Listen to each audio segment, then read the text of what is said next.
আসসালামু আলাইকুম, কেমন আছেন আপনারা? আশা করি আপনারা সবাই ভালো আছেন। আল্লাহর রহমতে আমরা সবাই ভালো আছি। তো আজকে আমি তিনটে রেসিপি বানাবো। তিনটে রেসিপি হলো পাট শাক ভাজা, আর রুই মাছের পেঁয়াজি করব, আর মৌরলা মাছ চচ্চড়ি করব। তো আপনারা দেখতে থাকুন। তো এখানে দেখতে পাচ্ছেন তেল গরম হয়ে গেছে। এবার দিয়ে দেবো শুকনো লঙ্কা,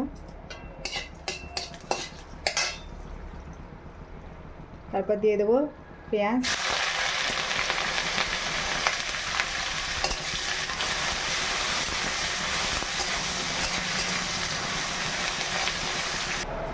এবার দিয়ে দেবো রসুন কুচি, এবার দিয়ে দেবো পাট শাক ভালো করে ধুয়ে পরিষ্কার করে নিয়েছি। এবার দিয়ে দেবো, তারপর দিয়ে দেবো লবণ,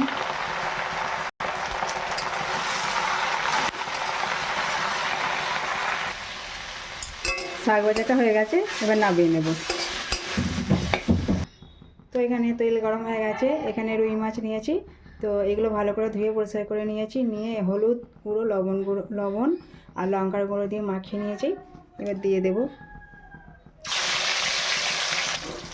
মাছ ভাজাগুলো হয়ে গেছে, এবার তুলে নেব।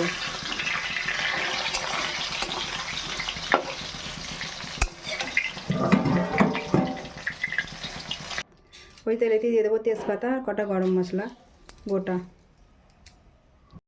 তারপর দিয়ে দেবো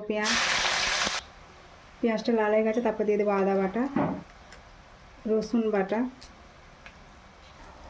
হলুদ গুঁড়ো, লঙ্কার গুঁড়ো, জিরে গুঁড়ো, ধনে গুঁড়ো।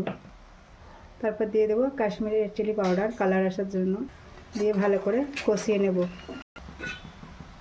অল্প পানি দেব। এখানে আমি 3 চামচ টক দই নিয়েছি, এবার দিয়ে দেবো। তারপর দিয়ে দেবো চিনি, তারপর দিয়ে দেবো লবণ পরিমাণ মতো। এবার ভেজে রাখা মাছগুলো দিয়ে দেবো।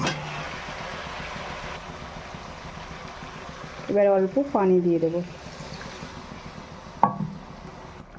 2 মিনিট ঢাকা দিয়ে দেবো। 2 মিনিট হয়ে গেছে, এবার নামিয়ে নেব।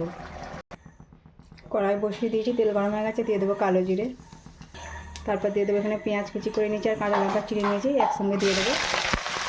এবার দিয়ে দেবো লবণ, দিয়ে দেবো আদা বাটা, রসুন বাটা, হলুদ গুঁড়ো দিয়ে দেবো, লঙ্কার গুঁড়ো পরিমাণ মতো, জিরে গুঁড়ো পরিমাণ মতো, ধনে গুঁড়ো পরিমাণ মতো। এবার ভালো করে কষিয়ে নেব। এবার এই মাছগুলো ধুয়ে পরিষ্কার করে রেখেছিলাম, এবার দিয়ে দেবো। ভালো করে একটু হালকা করে এইভাবে নেড়ে নেব। দেখুন এইভাবে হালকা করে নেড়ে নিয়েছি। এবার পানি দিয়ে দেবো।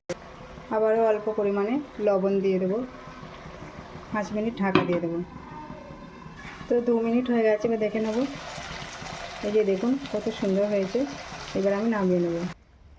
এখানে আছে রুই মাছ পেঁয়াজি রান্না, পাট শাক ভাজা, মৌরলা মাছ চচ্চড়ি। তো এই 3টে রেসিপি আপনাদের কেমন লাগলো অবশ্যই লাইক কমেন্ট শেয়ার করবেন। আমাকে একটু সাপোর্ট করবেন, আমার পাশে থাকবেন। আপনারা সুস্থ থাকবেন, ভালো থাকবেন। আল্লাহ হাফেজ।